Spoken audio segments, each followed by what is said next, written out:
Good day mga kabayan techers, this is Sir the Kabayan Tech, and today we are going to fix or refurbish an iPhone 12 mini and separate these videos into different parts.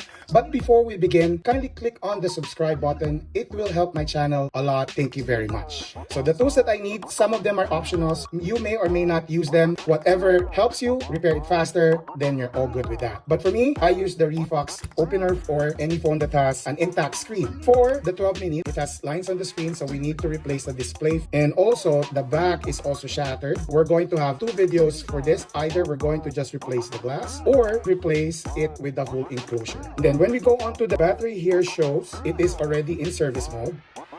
And it says 77%, and there is an important battery message already. So we're going to replace this battery and transfer the BMS to a new battery cell. So the parts that we need, we have the cross head screw, the tri-wing head screw, then the super screw, and the pentalobe to open up the phone. We have the silicone mat. We have the 99% isopropyl alcohol. Then we have the spludgers and the thin metal plate. I also have heat mat that I'm going to use. Next, either we're going to replace the back glass or we're going to replace the whole enclosure. Next to the battery, I'm going to use the I2C programmer, and I have the daughter board for the battery. I'm going to use also the I2C tag on flex. This is the first time that I'm going to use this. I always use either JC or Mobile Centric's pre-programmed tag on flex and the actual battery cell. So as we go on with all the repairs, I'm going to make it as short, as simple as possible. If you have any comments or suggestions, kindly write them down below. Don't forget to subscribe. It will help my channel a lot. Thank you very much and have a good day.